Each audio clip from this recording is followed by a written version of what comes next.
Now entering Nerdist.com. Hey everybody, thanks for downloading another episode of Today We Learned. Sorry for the slight delay. It's a day late. So yeah, we'll just get right on into learning and having some fun, right? Cool. Here we go. Today We Learned number 60 with Greg Walloch. Today We Learned. Gentlemen, let's broaden our minds.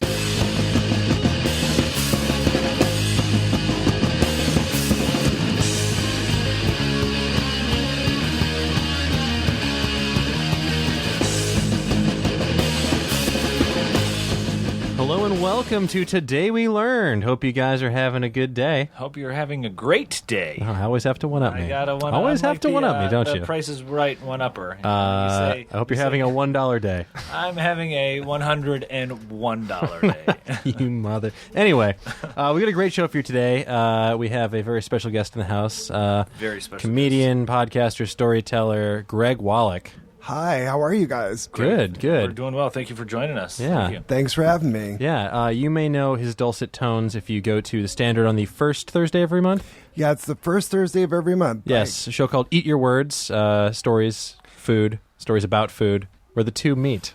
Was that a succinct? That is very succinct. We have comedians, storytellers, and the really unique thing about the show is every month we have a local chef, bartender, or foodie who comes on and talks about their food experience as well. Nice. Oh, that's yeah. awesome. What's been one of your favorite foodie guests in recent memory, or like? We had these two really fantastic guests, Mia Wasilovich and Pascal Boudard, and they're wild foragers, and they go out around Los Angeles and they forage wild food, then they do this really amazing restaurant pop-up. And I think eventually they're going to open their own space. But they were really fascinating, like all the stuff that grows around LA that's edible. But you should go out with an experienced person. You just shouldn't eat whatever you find. Yeah, don't just eat something that you find on the ground unless you know that it's edible. Right. Locavore stuff always fascinates me. I went to college with this guy named Maximus Thaler. Hold on, locavore? Local vor meaning like eater of. Okay. Yeah. That's a thing. Huh? It is. Sure. It's a real word. Look it up. Google Hashtag it. locavore. Bing and decide it, bro. No, I went to college with this guy named Maximus Thaler, who I've been seeing more and more articles about him recently. His name's Maximus, and he's a locavore, of course. He's not a locavore. No. Well, he's sort of a locavore. Okay. All these words together are. I'm about to throw another. Awesome. I'm about to throw another buzzword at you. So brace yourself for impact before you jump in and derail this train again. Good. It's he is a freegan, meaning that he dumpster dives and basically lives off the land. He goes to like Whole Foods and Trader Joe's, and when they're throwing out all their stuff for the day, he goes in the dumpster, salvages it, obviously within reason, like make sure that it's not rotting or something like that. But he's been able to eat essentially for free, and he opened a moderately successful local business where they were selling these like dumpster sourced meals, essentially, like sort of dry. It's all the idea. When you hear dumpster, it's an immediate like I'm good, but I gotta respect his instincts for sustainable eating. Yeah, absolutely. I mean, to be able to do that, because there's got to be some days where everybody buys the thing in the store, so they don't have anything to throw out. Yeah. I told a story actually in the show where in New York, I was a freegan for about a month because I wanted to just go out and experience it and see what it was like. And I feel like the crowd at the Standard Hollywood was a little bit shocked that I told a story about eating out of the garbage. And but it was a really unique experience. It's amazing what people throw away, and then once you see it and once you notice that it's there, it's like one of those things you can't unsee. Mm-hmm. So it's everywhere. I mean, stores a lot of times will clear shelf space just because they need to put new stuff in there. Exactly. So, yeah, and that's the thing is it's not all like it's not just open food just chilling in there. Sometimes yes, but a lot of it's still prepackaged. They're just throwing it out because like it didn't sell by the date. Yeah. It's not bad yet, but people's preconceived notions. So there's freegans and locavores. Locavore, yeah. Locavore and freegans. What is that? Is there a thing for like free range throwaway food? Free jerks. Pretend. Yeah, I think that's when you like start projecting different layers of pretension on top of it. I'm sorry. This is not an organic dumpster. I only shop at the high-end dumpsters. Yeah. The dumpsters with the locks on them. Yeah, locks I would imagine be the worst enemy. But just get some bolt cutters. Bolt cutters. With all that money you've saved not buying food. And you have another pretty exciting announcement today that just came out. When the day this podcast was recorded. Yes. You're directing something very exciting. Tell us about this. Yeah, I'm directing Hassan Minaj's new one-man show, and it's just been such a great experience working with Hassan. He's one of the funniest guys out there, and the exciting announcement that we have today is the show we were made fellows by the Sundance Institute for the New Frontiers Story Lab. So we're going to fly to Utah and spend a week working on the show. It should be really fun. Congratulations. That's super cool, man. That's really cool. I'm really excited. Really excited for him especially. Yeah, so I take it this is a stage show, yes? Yeah, it's a stage show. His idea is that we're going to kind of reinvent. It's a hybrid between comedy and storytelling, and there's going to be some visuals involved. And we're endeavoring to reinvent the comedy special. Nice. Yeah. Nice. It's a noble endeavor. Yeah, I think so. Awesome. That's awesome. Yeah. Well, That's really cool. We like keep to an eye out for that. definitely. We like to start our shows generally with our guest giving either a fact about themselves that people might not know or something they learned recently. Very low pressure. This could be something as small as you just read something on the back of a Snapple cap, or something life changing like something you read on the back of a Snapple cap. Well, the fact that springs to mind is the comedian Craig Conant was recently in Eat Your Words last month, and he not only is a great comedian, he also works at Trader Joe's, and he said he learned from a gay couple that came in who had a dog that if your dog has worms, you can feed your dog a canned pumpkin, and it takes care of it. Really? Like you could save the trip to the vet. Oh, wow. Oh, my God. I don't know if that's a fact. That's just something I heard. Just like a weird bit of... But Craig was saying, the gays love their dogs, and so they must know. And I feel like I can say that because I'm also a gay. That's a fact. And I just thought that was interesting. And because it's seasonal, all the pumpkin stuff is coming in. Yeah. So if you or your pets have any problems, I think pumpkin will straighten it out. Nice. So the slow dominance of pumpkin spice on the national flavor zeitgeist has been for a good cause. It's deworming America, people. Yeah. Get on board. Yeah, apparently pumpkin seeds are they're great for deparasiting, with other sorts, not just the worms as well, but the flesh and the seeds of the pumpkin were used by the Native American tribes to heal wounds also back in the day. Wow. Yeah. Do you guys... It's because pumpkin seeds contain an amino acid called cucubertin, which paralyzes and eliminates the worms from the digestive tract. So, yeah, pumpkin seeds... Yeah. So Cure your worms. watch out, worms. Your days are numbered. So if you happen to get worms while you're being a locavore or a freegan, just find a Starbucks. Just find a Starbucks with pumpkin spice. Or Do you guys feel like you have any parasites? Like you might have any parasites? I certainly hope have not. 4 of them living with me at the moment. They called roommates? They called roommates. No, I have a little dog, and my number one fear is that I'm just gonna wake up and find bed bugs or something, or fleas in the bed.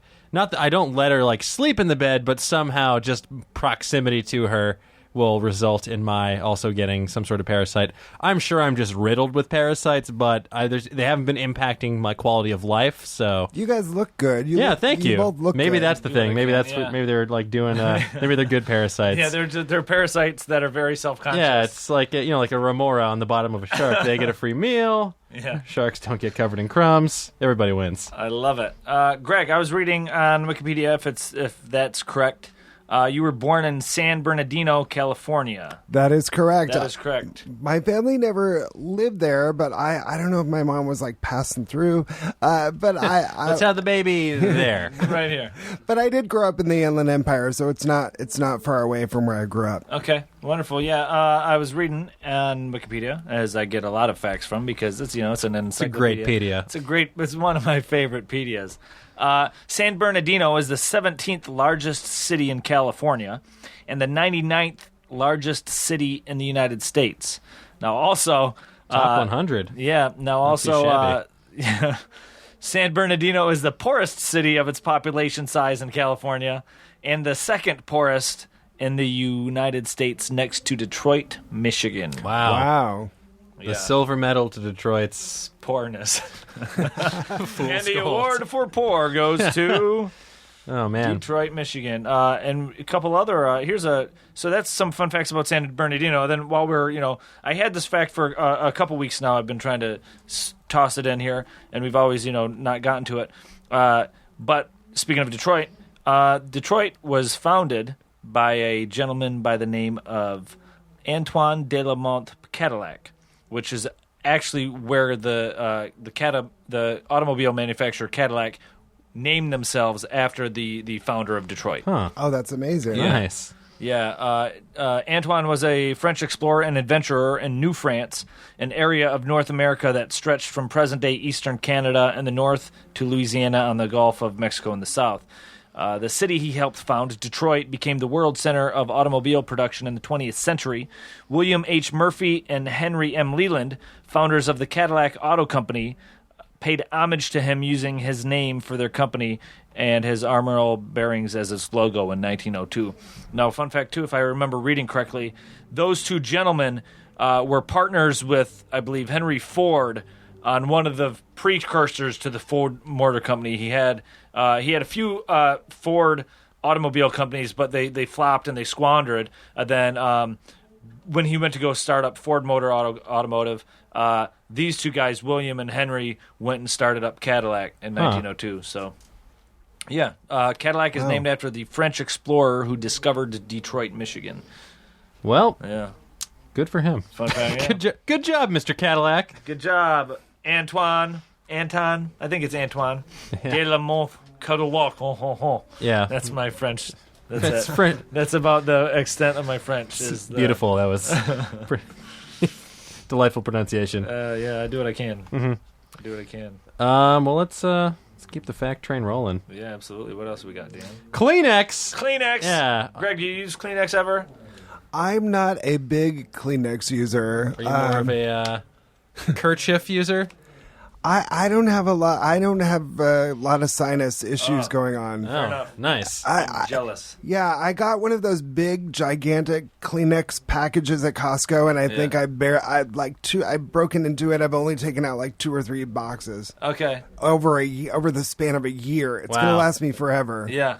I wish I had that fact, like, this freaking desert climate means, like, nosebleeds galore when it gets too dry. Oh no! So there's always something to look forward to. Well, and you're also always getting punched in the nose. I know. What can I say? I just got one of those faces. I'm just trying to make myself look as much like Owen Wilson as possible. Are you really getting punched in the nose? a lot? No. Oh, okay. But what if? What in if? a world. In a world, he gets Yeah. punched in the hand a lot. Yeah. It's Johnny Carpal Tunnel over Yeah, here. right? Yeah, punched by words that I type. It doesn't seem like you have a sort of brawling spirit. You No, seem like a pretty peaceful guy. Exactly. I try to settle my arguments with words and fleeing rather than face-to-face Fleeing. confrontation. I'm not a fighter. I'm a fleer. Yeah, exactly. I think it's a pretty good distinction. But anyway, Kleenex was invented by someone named Kimberly Clark during World War I.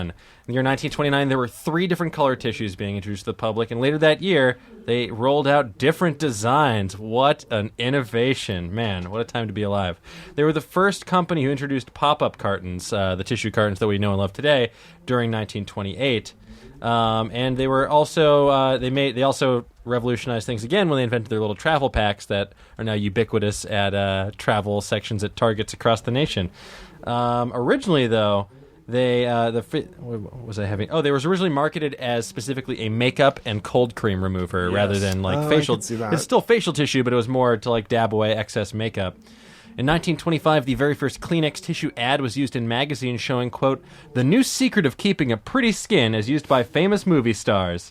A few years later, the company's head researcher tried to persuade the head of advertising to market the tissue for colds and hay fever as well, since that results in a runny nose and the like. The administrator declined the idea, but then decided to add a little bit of ad space, mentioning its use as a handkerchief. By the 1930s, it was being marketed with the slogan, don't carry a cold in your pocket. And because you don't want to carry your handkerchief around because it's covered in deadly germs and maybe polio, whatever was going on at the time. Yeah. Yeah, just some tissue Polio. facts. Here's the thing. Everybody's freaking out about Ebola, but, I mean, someday there's going to be like a polio on steroids that comes back. There has to be. Yeah. Oh, well, honestly, with the Because Ebola... they have a strand somewhere in a lab, and somebody's going to get a hold of that, and it's going to get out. Yeah. Well, the thing with Ebola is CNN literally was showing clips from the 1995 film Outbreak while they were talking Are you about serious? it, which is so irresponsible. No. Like, I could not believe. I thought people were. I saw it on Twitter. I thought people were joking at first. Then I checked it out. They were indeed showing clips from frickin' Outbreak. You got to be kidding me. Hysteria. That's awful. Yeah, on Nerdist.com, our science editor Kyle Hill wrote a really great article about why you shouldn't be freaking out about Ebola. Yes, it is a global problem and something that needs to be addressed and taken care of, but it's not a big deal that it is in the United States right now. They are containing it. In order to get Ebola, you'd pretty much have to go down to Texas, motorboat that guy, make out with him for a little while. Like, you'd have to really go out of your way to get Ebola if you, like, it's not as, like, deadly in terms of, like, how fast it's spreading as you would see in the movies. It's something that we can contain. Now, define making out with them. I'm asking for a friend. Yeah. Is that the fastest way to get it or the best way? It's the coolest way. Also, as a gay guy, I'm really curious how you motorboat a guy. It's the same way as a lady. The same way? Yeah, you just got to want it bad enough. There's like... it's more like a bodyboard. It's like... Might be a little more sternum. Yeah, the stern of the boat. I learned something new. Exactly. I thought I knew how to do it all. See, the podcast is already living up to its name. Yeah, so Ebola, don't freak out. Don't freak out. Now, Greg, are you a football fan by any chance? True to the gay stereotype, I am not really into sports, so I am not a football fan. Fair enough. Are you an Edgar Allan Poe fan? Yeah. Sure. I feel like that's the answer. No one's like, super into Poe. Super Can't into get Poe. enough. That one. I'm a Leonard Cohen fan. Oh, yeah. I'm probably listening to Leonard Cohen instead of watching football. Yeah. I would imagine. Just listen to Hallelujah on repeat. Yeah. No, but what's up with football? I want to learn about it. Well, because I'm not a football fan either, and I'm not. I watch the sport. Hello, does anybody here watch the sport football? Checking. A game of sports ball on your television this Sunday. Here's a fun fact I read today about the Baltimore Ravens. The Baltimore Ravens were established in 1996 as an expansion team derived from the Cleveland Browns, and they were named the name the Ravens. Was inspired by Edgar Allan Poe's The Raven, as Poe, for a time, lived in Baltimore, and he died and is buried there. And that story was later adapted for a television show starring Raven Simone called That's So Raven. It very much was. It used to be called That's So Cleveland Browns, but it was... It used to be called That's So Rudy Huxtable. Was she Rudy? Am I crazy? No. She wasn't Rudy. She was... What was her character? She was the cuter one that they brought in. Rudy was she was the granddaughter. Rudy was the daughter. There was Theo, there was Rudy, there was Vanessa, right? There was Vanessa, there was Rudy, there was Theo. Was it Olivia? Are you looking it up? I think it was Olivia. Yeah. Let's see here, the Cosby Show. We're looking it up here. There was Denise. Denise. It was that she was the one who left, right? No, Denise was the. Denise was the one that was married to Lenny Kravitz for a while. Okay. In life, not in the show. Yeah, that would have been awesome. On a very special episode of The Cosby Show. There was Rudy, Theodore, Vanessa. Yep, Vanessa was Tempest, Bledsoe. Lisa Bonet, yep, was Denise. She was married to... Yeah, Raven Simone was Olivia Kendall. Olivia, okay. Yeah, and Raven Simone was Vanessa's daughter then, I believe. Yeah. No, because there was the older one. Just agreeing. Sandra was the older one. Sandra was the oldest one. She was the oldest one, Sandra, who moved out and married the sailor or whatever. Often MIA, almost never on, right? Yep. Yeah.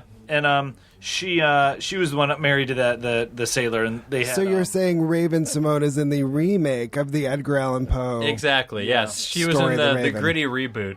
Yeah, that brought it back to its roots. Yep.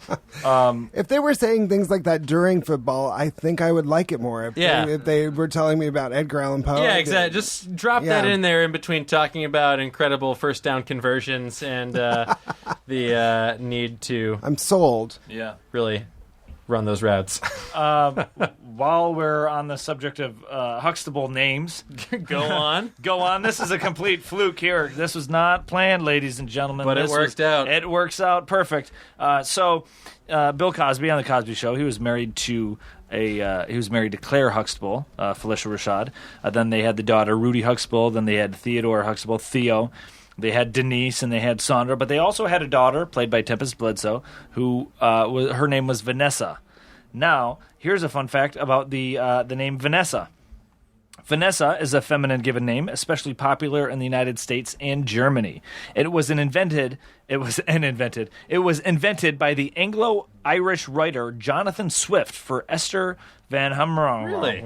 Yeah. J. Swift? Yeah, J. Swift. It was invented by J. Swift, whom Swift had met in for Esther's book or whatever, whom Swift had met in 1708 and whom he tutored. The name was created by taking Van from Van Homgren's, I can't pronounce her last name, and adding Essa, a pet form of Esther. So Vanessa comes from the woman's last name and her an abbreviation of her first name, Esther. In 1726, the name Vanessa appeared in print for the first time in Cadenus and Vanessa, an autobiographical poem about Swift's relationship with Esther. And Swift had written the poem in 1713, but it was not published until 3 years after Esther died. So Vanessa first, the name Vanessa first comes to the English language in 1726. Nice. She's come a long way. Jonathan Swift, in case those of you out there don't know, famous Irish satirist, wrote A Modest Proposal, which was this really hard-hitting story where he's writing a letter basically saying, hey, we have all these starving children in Ireland. Instead of perpetuating the problem, people are starving, people are dying, why don't we just start eating the kids and turn them into, we can have baby skin gloves and all this stuff. And it was meant to be a very satirical polemic, but a lot of people took it the wrong way. They're like, this guy wants to eat children, he's crazy. So, oh, wow. Right. Yeah, really. And that's why nobody knows who Jonathan Swift is. That's why nobody eats kids in Ireland to this day. Thank you, Jay Swift. Yeah. Have you guys seen the movie Delicatessen? Do you know that Yes, film? that French horror film. Yeah, one of my favorites. So good. Hold on, I haven't heard about it. Talk about it while I look it up and sell me on why I should watch it. Well, if you like very oversaturated camera shots and highly stylized horror with a comedic tinge and cannibalism, I think it would definitely be up your alley. And romance. There's romance in there as well. Oh, of course. So it's a post-apocalyptic movie? No, I wouldn't say that. Dystopian? Yeah, it's perhaps? more just something's not quite right, and then... Yeah, but it's otherwise, I'd say it's pretty grounded in The same reality. director who went on to do Amelie. Yeah. Oh, really? Yeah. Amelie's a great movie. Yeah. I'll get on board with that. Yeah, I don't know if the soundtrack compares to Amelie's, but... now, does Delicatessen also feature a gnome that travels across the world, or no? Amelie had that. Oh, I thought you were talking about the Travelocity commercials that run in between. There's a lot of the same actors. There's a lot of the same actors. I think the director used a lot of the same actors in both films. Yeah, it's like his Whedonverse or his Christopher Guest crew. That's good. Good stuff. Here's something that these says. This actually kind of here's the deal. I'm not a scientist, and it's very easily to blow my mind. But this kind of surprised me. If I were to ask you what Steam was, can you you see Steam, right? Not the gaming platform. For yes, not listening. the. But here's the thing: Steam. When you see pipes or factories, and you see steam coming out of it, and you're like, oh, that's a bunch of steam. You're not seeing the steam. Steam's invisible. And what you're seeing is actually the cold. The steam is extremely hot water, and that's invisible. That's the gas itself. A steam is invisible, and what you're seeing is the air around the steam condensate and form the gaseous clouds. So here's I'm going to just read some copy and pasted info from Wikipedia here, as usual, for steam. Steam is the technical term for the gaseous phase of water, which is formed when water boils. Technically speaking, in terms of the chemistry and physics, steam is invisible and cannot be seen. However, in common language, it is often used to refer to the visible mist or aerosol of water droplets formed as the water vapor condenses in the presence of cooler air. So that kind of interests me. Like that kind of, I guess I really thought about it, like when you're, if you're boiling water, you don't see the steam, but I guess if you had like your air conditioning on blast, you'd probably see it. Yeah. So what would you call the thing that you do see? Say Clouds? vapor, I don't know, yeah. mist. Vapor. That's very good. That's a very good question. Vapor mist, like condensated water. Condensation. Because isn't that all thick water? Yeah, but isn't that really a cloud then, right? Because clouds are essentially condensation, right? Mm-hmm. So technically, the steam. It's just a collection of it. Yeah. Yeah. So it would essentially pre-clouds. Pre-clouds. Oh, when it's boiled down, they're just pre-clouds. Zing, pun intended. So to go completely up. Well, no. Let's see. Okay, steam can be used in cooking. Steam dumplings, Chinese food. Boom. Sure. Follow me on this journey. All right, we're there. Okay. I'm following you. So Chinese food. I just looked this up on Mental Floss because the title intrigued me. They're asking how Chinese is Chinese food. The answer is clearly not very Chinese.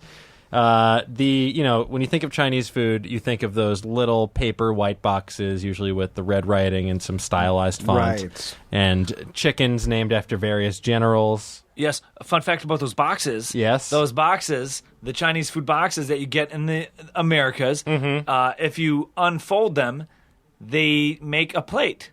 Oh, really? Yeah, I will. Yes, there's a video. There's a couple of videos on the internet about that. Yeah, Google that and have your mind blown. If you've ever had those paper boxes, Chinese food boxes, they're made to where when you unfold them, they origami into a dish, so you can keep them on that same thing. However, a friend of mine who's Chinese, not that he speaks for all Chinese people, but a friend of mine who's Chinese. What's his name? He says, dude, you're just flattening out a box. Like it's not a plate.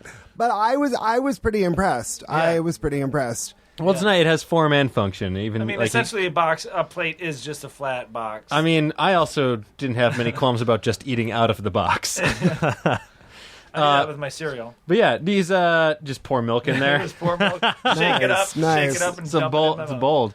Yeah. So these iconic white pails, they were invented November 13th, 1894 in Chicago by the not extremely Chinese guy, this inventor named Frederick Weeks Wilcox. He wanted to improve upon wooden oyster pails that they used to transport raw mollusks from the fish market. So they are about as American as they come, but they went on to have greater purpose for allowing takeout to go from the restaurant to your home. And they first started being used in Chinese restaurants when they started popping up in the mid-1800s, when immigrants, mostly from present-day Guangzhou, went to California during the gold rush. And by the 1920s, the eateries had spread. Chinese restaurants were featuring two menus, one for traditional fare, the other for the more Americanized fare. And the latter menu, which had a lot of sweet, salty, syrupy sauces, became this cuisine unto itself. So, basically traditional Chinese food and American Chinese food, two wildly different things, though I'm sure we all could have deduced that. Huh. And fun fact about General Tso, General Tso's chicken, in the Boston area, and only in the Boston area, like New England, they call it General Gao. Oh, wow. Okay. Mm-hmm. I knew it as General Gao growing up, but I was like, who's this second general? We're going to fight him. Huh, that's interesting. Yeah. I don't hate Chinese food. It's not my go-to, but I do like the I love rice. Rice is very good. Yeah, sick grain. And sick grain. It's my favorite grain. And orange chicken. I don't know if that's like a fake Chinese food, but orange chicken and like those edamame things or whatever. Edamame is actually Japanese in origin. Oh, okay, then. Yeah, those are still delicious. Yeah, but I mean, most American Chinese food at this point has sort of like a pan-Asian slant. Right. What about, is orange chicken Chinese, or what is that? Yeah, I think that's sort of like the General Tso's chicken. And if you're eating with a certain Huxtable, and she was like, "What's that?" You can say, "That's so, Raven." Callback jokes. Boom. Count it. Market 8, dude. No, 90. That's There we go. No, that wouldn't work. I'm just thinking of like, you ever have pho or fa? Yeah, pho. Fa. Yeah. There's a lot of those restaurants have like puns, and I think it's a law that if you open a Vietnamese restaurant, it has to have some sort of pho pun in it. There's unforgettable. There's one in Beverly Hills that's pronouncing it wrong for their pun to work because it's 9021 pho, and I think they want 9021 pho. Yeah. Oh, I see. But you can't win them all. Yeah. My buddy Alex wanted to open a Japanese, Indian, Vietnamese fusion place called Pho Ramen Nan. So stupid. I thought it was pretty incredible. It's like a triple pun right there. I love it. Well, there's a really fantastic food truck in Portland called Fried Egg. I'm in Love. Oh my God, that's good. And those guys are fantastic, and it's just the most amazing fried egg dishes you will ever have in your life. But all of their fried egg items on the menu are song puns. Really? Awesome. Are they all? It's obviously Like- it's the cure for your hunger. Yeah, but like the Yoko Ono, and I'm trying to think of some of them. But the Fried Egg I'm in Love guys are really great. Yeah. And I met them during the Bridgetown Comedy Festival. nice. Yeah. That's awesome. I want to get up to Portland someday because the food scene up there just sounds extremely good. But if you like fried eggs and you like puns, visit that truck. Yeah, definitely seek that truck out. And if you don't like puns but you still like eggs, I recommend the Egg Slut truck in Los Angeles. Oh, very good. One of my favorites. Like really good breakfast foods. I'm on friedegglove.com, their website, and some of their things are some of their menu items are smells like protein spirit, sriracha mix a lot, free range against the machine, back and black bean. Those are pretty funny. I was seeing a girl for a little bit, and me and her had this game where we would come up with like banned food truck puns. So it was just like for the duration that we were hanging out. Every now and then we'd text each other, food truck puns, and I mean there were some really good ones like Limp Biscuits, or Taco to the hand. yeah. What is it now? I'm thinking it's creams of the scone age. Oh God. Oh, nice. Homemade creams, homemade scones, everything you need. There was Bjork and beans. Oh no. Nice. So dumb.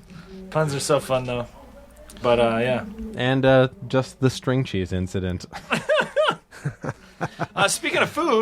Speaking of food and restaurants, my buddy was just filming a commercial, and he was just filming a McDonald's commercial, and he hipped me to the fact that downtown Los Angeles somewhere, there is a McDonald's, fully operational McDonald's, that is it's just for commercial purposes. Really? It's fully functional. It's not open to the public? Not open to the public. It's fully functional. It's got a basement for costumes and all that, but they only use it you could use it as a real McDonald's, but it's actually only for filming. Wow. Oh, so it's like a set. It's a set. Yeah, basically. It's a set, but it's a fully functional set. It does all the functions of McDonald's, like you could cook all the food there, but it's specifically for commercials. But if you are the small staff that I imagine works there, you'd be so lonely. Like you'd only make like one egg McMuffin, and then you'd for themselves. Yeah, then you hang around. Like, I have to pay for this, right?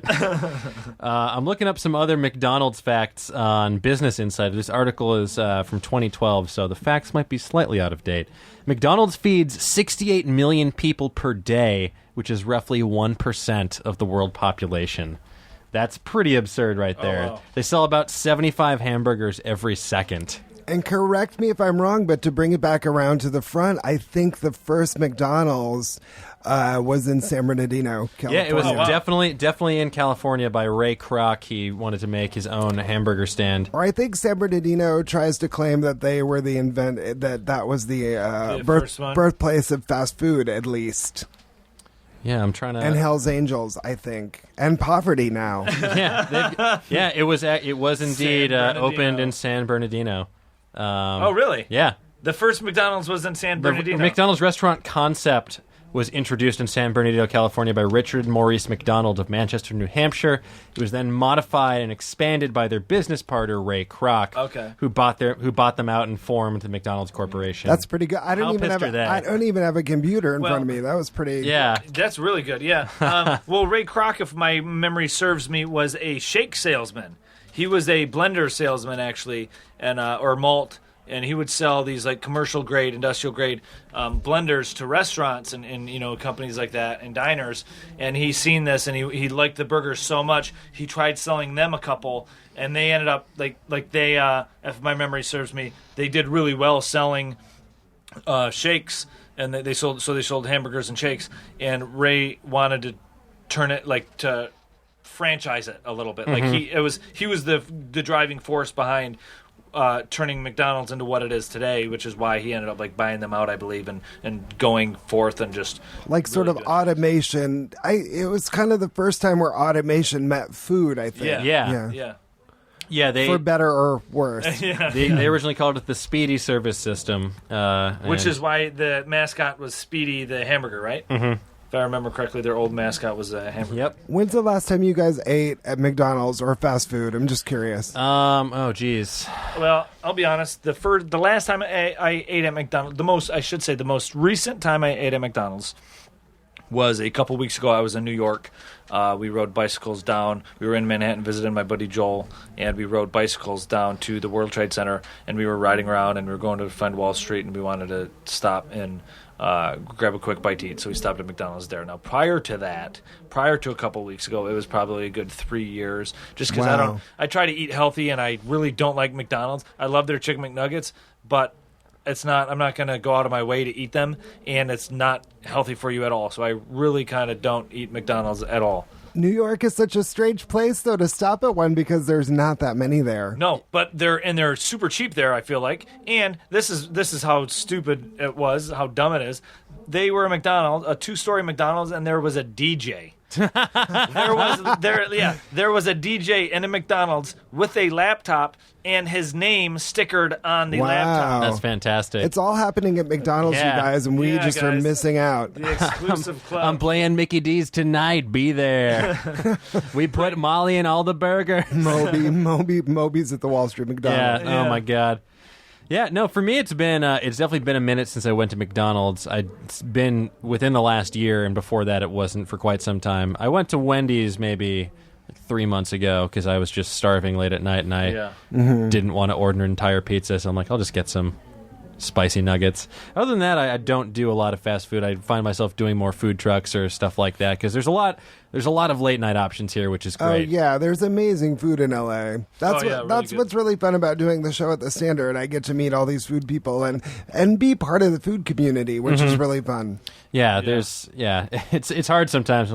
Sometimes you it's late at night. You're like, I almost have too many options. I wish that someone could make this decision a little bit easier for me. Yeah. What about you, Greg? When's the last time you ate at McDonald's? I was just thinking while you guys were talking, I think it has been so long that I can't recall. That's not really, if I have to eat fast food, that's not really my go-to spot. What is your go-to? Well, I did a show in Silver Lake not too long ago, and then after the show, some guys were like, "Oh, you were so funny."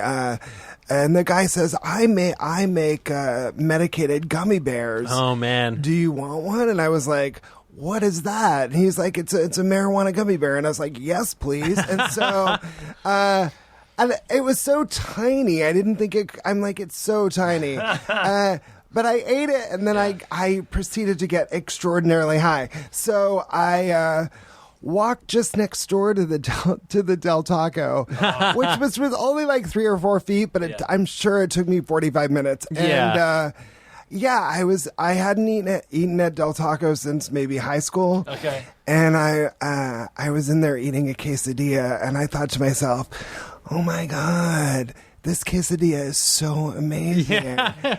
I wish there was a place that made these. And then I was like, you're sitting in it. And then I was excited. Mind blown. Yeah. I don't eat fast food, but if when I do, it'll be like, I'll eat, I shouldn't say I don't eat fast food, but when I do, it's like once a month maybe it'll be Del Taco. Like Del Taco is my go-to, just because I love tacos. I went for the first pretty time. delicious, I went for right? the first time this Tacos last are year. actually really good. I mean, their standard tacos are way better than. I think the problem is their prices are so horrifyingly low that I don't trust them because of it. I'm like, this has to be horse meat. Then You're don't- charging me less than $1 for this. Then don't go on Taco Tuesdays when you can get 3 tacos for $1. I won't. I won't. I'll eat 9 of them. Oh wait, one more quick McDonald's fact, because this is particularly horrifying. The $8.7 billion in revenue from franchise stores alone makes McDonald's richer than Mongolia, the my country. God. I was speaking of McDonald's. I don't have the facts in front of me, but I read the other day. I'm pretty sure it's McDonald's that they make most of their money in renting. Like they own. If I read it properly, and it is McDonald's, I could be flubbing the facts for our listeners, but I think McDonald's makes most of their profit off of renting their locations to the franchisors. Oh, I think. okay. I could be wrong, but I feel like I read that some fast food place makes most of their money in renting the properties to the owners. Wow, that's amazing. Let's just assume it's McDonald's. So kind of a little bit like a pyramid scheme. Exactly. Yeah, Although, don't sue me, McDonald's. I'm just supposing that. exactly. We can't prove it. Hypothetically speaking. Yeah. Yeah. No, good old McDonald's. Good old McDonald's. Makes me want to shake, though, I have to say. Yeah, it's almost. Actually, it's not almost. I was about to say it's almost Shamrock Shake season. It's still months away. I get a little ahead of myself. March is right around the corner. I used to drink so many Shamrock Shakes because they're so good.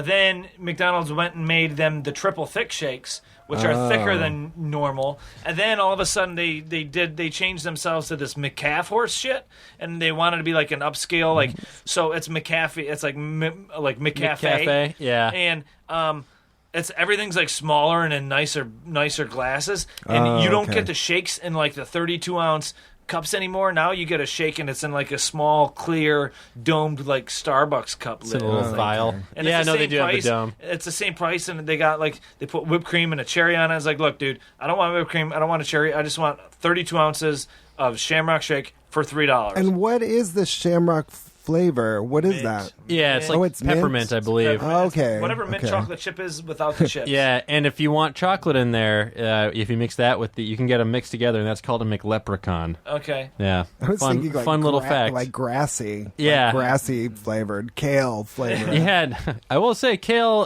surprisingly a better smoothie ingredient than one would expect. Yeah, it's surprising. Never had it. I don't Yeah, like kale. I don't and someone like was telling me smoothies. recently that iceberg lettuce is actually also like very good for you, but kale has a way better like PR firm, so That's true. Everyone's people are in the pocket of big kale. Everyone ignores the lettuce. Big kale. Yeah. Is it so? What is that? It's pretty much the same, right? What is kale? I don't even know. I just know everybody talks about it. Kale is it's a green leafy vegetable. It's a Is it like a lettuce? cruciferous green, right? It's a leafy cruciferous green. Although I am a fan of an good old-fashioned iceberg wedge. Yeah. Of course, yeah, nice wedge salad. Although sometimes I'm like, why couldn't you cut this up for me? I'm paying enough. Although I don't like it as much when it's unwedged. I like something. There's something about the wedge Yeah, that's really just satisfying. inviting. No, what is the wedge? I don't eat lettuce. I don't like lettuce. So what's Really? yeah, I can't stand it. What's a wedge? What's a lettuce wedge? You know how when the lettuce comes from the market, You can get like a head of it's lettuce. a head of The head of lettuce, lettuce. and then they just cut a wedge shape out of it. Yeah, like Okay, so Little they triangle cut into or- it. So like a pie chart. a into swath of lettuce. Right. Yeah. And then usually it's served with I think some blue cheese on top, maybe some bacon. Right? Yeah, it Blue depends. cheese It depends dressing. on what kind of. Okay, so it's in the shape of like that. And it's the just wedge. satisfying because you're eating a wedge shape. Yeah, Yeah, it's like healthy pizza. it's like eating a cake, like eating cake lettuce Yeah. cake. Oh God, that would be a Well, truly miserable cake. I ask at the beginning of Eat Your Words at the Standard, I always like to ask the audience about what they've been eating and their diets and stuff. So when you just very vehemently said that you do not Yeah. That you do not eat lettuce. And so what's your diet about? I'm interested. Oh, besides not liking lettuce, it's Yeah. the devil. It's the worst thing in the world. I hate raisins too. Hashtag raisins are the fucking fuck. They're raisins. just grape corpses. Raisins are the worst. Raisins are like, hey, do you want to make this really delicious thing worse? Let's add raisins. Cookies, bagels, everything. I mean, I agree with you as far as oatmeal cookies are concerned. Everything. Don't put raisins in anything. They're the worst thing ever. What's my diet? I eat a lot of protein. I'll eat some carbs. Like I'll eat breads. I like eat a lot of chicken. I'll eat a lot of chicken. I eat a lot of pizza. Goddamn, I've been on a pizza kick. It's been so hot lately that I like generally I'll cook a lot. I'll cook cook in my house because it's cheaper and way healthier. But for like it's been on like a heat wave. There has been a definite heat wave. So I'll eat lately. I've been eating sandwiches. I've been making like my own subs. With like cold cuts or like turkey and ham and Do you salami. put any fruits or veggies on there? I'll put some cheese. Some cheese? So you're not fruit of the cow? You're not a big fruit veggie guy. I'm not a fruit guy. I'm a veggie guy if they're heated or steamed. Gotcha. Oh, there you go. Yeah, or condensated. Or what did we say? if they've been dipped in clouds. Yeah. Oh, sweet. Yeah. I prefer my vegetables dipped in clouds, please. Can I have a bowl of cloud to dip this in? Yeah. Yeah. I mean, I'll eat a lot of I'll eat meats and vegetables and that's about it. Cereals. Yeah, it's I'll always drink so a lot of Kool-Aid. I love Kool-Aid. nice. Oh yeah, there's your fruits and vegetables. That's right my there. red, purple grapes of fruit. Yeah, you're eating a lot of red. Red's a fruit. Nice. Yeah, so that's my diet. I mean, I'm healthy. I work out. I exercise. You look good. Yeah, you haven't dropped over dead yet. Do massive amounts of blow. Yeah, No, that's not true. all that. That's I'm the Hollywood diet. I've started up so many businesses in the last week. So many ideas. Just want to share them with the world. Can't turn them off. Oh man. Anyone else feel their gums? Yeah. Yeah, right on. Well, there's my diet. What about you, Dan? If I'm going to say my diet, we got to tell the listeners about your diet. Just pretty much 100% peanut butter. Just like peanut butter Oh all goddamn, day. I love peanut butter. Peanut butter and eggs too. I eat the shit out of Peanut that. butter, yeah. No, I try to keep it pretty healthy. I diversify what's. I like veggies. My biggest problem is that I usually forget that there's no food in my fridge until I get home and I'm just looking at a desert of sauces. Right. I'm like, oh, this is unfortunate. But no, I try to have some lean proteins, fruits, veggies. I love fruit. I love vegetables. They can be steamed, raw, cold, hot, you name it. Nice. Raisins I've come around on a little bit. They're not my favorite, but I will do it if it's the only thing that I have going. Yeah. But yeah, no. Do people just have extra raisins lying Exactly. around? Like, Dude, people have raisins all over the place. I know they're trying to give them away. They're like, otherwise I have to fucking eat them. Raisins are the ants of Yeah. the But if I of the fruit. They're so unwanted and they're everywhere. Yeah. Meanwhile, peanut butter is the super cool uncle that you want to hang out with. Yeah, peanut butter's pretty great. Yeah, it's good for you in moderation. Some protein in there, great flavor. If I had to survive on one thing, if I could only have one thing for probably till the end of time, it'd probably be peanut butter because I just don't. And I won't think get you tired could of it. Probably survive on it. Yeah, I definitely could. I would probably not be the healthiest person in the world, but I could be worse. Yeah, but if you would be healthy because you'd be active. You wouldn't be sitting around like if you only could eat peanut butter forever. It'd be like an apocalypse or something. You can either eat peanut butter forever or die and do anything else. I might go with peanut butter. I'd go with peanut. I would not like. Yeah, I'm a huge advocate of peanut butter, as the listeners know. Today's show is brought to you by the Peanut Butter Council. If you follow me on Twitter or Instagram, I tweet and post about peanut butter a lot. I'm a huge advocate of it, and I love peanuts. Yeah. I love peanut butter. Nice. I've been shocked recently by the market uptick in other assorted nut butters, everything from sunflower, almond, cashew. I feel like there's a butter for everything. They want to get on that peanut Yeah. butter train, man. Yeah. They see that peanut butter making money, and they want some of that scratch. Like, I want that Skippy scratch. I think it's like and everybody loves smoothies too. I feel like it's this regressive thing where we want it mushed up and blended up so we can just yum yum yum like a baby. Yeah, you want to make a non-fruit based or veggie based smoothie even better. Add some fucking peanut butter in there. Throw some That's banana in for right. good measure. You got yourself a Jimmy Carter. You won't crash. If there's some protein. It's in there. nature's cocaine. You know what else is? You know what? You always say to put peanut butter on burgers, right? Isn't that Yeah, Bill, peanut butter on a burger is fantastic, and I will fight anyone who questions it or says otherwise. Now we are understanding how you get punched in the face so much. Yeah, I will fight anyone who is wrong about peanut butters and burgers. It sounds weird, and I was skeptical at first, but I promise you it's worth it. So good. I love that. Cool. Well, on that note, hashtag peanut butter. Yeah. Greg, now is the part of the show where we're on the wrap up. Sell yourself. Where can people find you? On What the do you World got Wide going on? Web. Sell yourself completely. Every project you want to plug or whatever. Say this is the time for you to just spout off what you want to promote or say Well, or whatever. thanks. As we told people at the top of the show, I am the host of Eat Your Word, stories about food at the Standard Hollywood, the first Thursday of every month. Come on down. The show is completely free, and it recreates sort of that metaphorical kitchen table where people get to hang out and talk and share great stories. People can also find me on gregwalloch.com and at Greg Walloch, GregWalloch for Twitter and Instagram. And I don't know where else. I live in West Hollywood. If you keep your eyes peeled, you'll see me walking around. Come up and say hi. He's just like us. Yeah. But thank you guys so much. This has been so much fun. Yeah, thank you for coming on, man. We appreciate it. We really appreciate it. Thanks for joining us. Fun episode, fun times.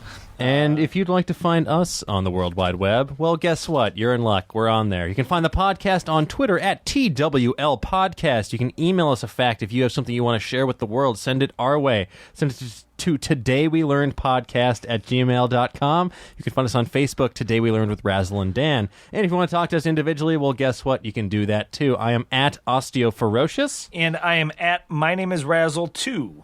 Like the number 2? The number 2. Currently, it's been a year. And Not like some, Look Who's Talking To? Nope, it's My Name is Razzle, the number 2. That's not the number 2, because a lot of people, when they ask me, it's like, oh, my name is Razzle 2, and then they'll just type in Razzle. But it's My Name is Razzle. The Arabic numeral. Yes, 2. Yes. One of these days I'm going to change it, but it's kind of funny to But just for keep now, doing it. yeah. Fuck it. Yeah. If it's not, then I've changed it. If you're listening to this in a year and it's not there, I've changed it. Yeah, So you'll figure it out. If you just search Razzle in the little search box on Twitter, you'll find him. You'll find me. Yeah. You'll find me. Yeah. So Or you'll find that terrible Wonka candy. first it's a candy, then it's a gum. Oh, wow. Fact I'd say gum falls under the category of candy still. My bases are covered. Chewable treat. They're all chewable. Better than Fruit Stripes gum. That's we won't go. Yeah. We won't unwrap that logo. Mm-hmm. Cool. Right on. Well, Greg, thank you very much for joining us. Oh gosh, thank thank you. you guys. So fun. Once again, Aristotle, thanks for sitting in with us and taking care of this. Everybody say hello, Aristotle. Tweet at Aristotle. Aristakos, tell him hello and say, oh, you're doing an awesome job for not talking. No, I keep trying to get him to talk, but he's like, I'm going to sit here. So yeah, he's shrugging his shoulders right now. So say something, Aristotle. Hello. See, there he is. He does exist. Shout out to him. Thanks again for the listeners. Feel free again to, if you're on iTunes, give us a good rating, give us a good review. Stitcher, all those other things. I'm pretty sure we're on all those podcasting things. So whatever form or medium you're using to listen to podcasts, give us a good rating on there and give us a good review and share this with your friends. And fuck raisins. And as always, Peanut butter. It's what's for dinner. thanks, guys. Thanks, Greg. Sure, thank you. Now leaving Nerdist.com.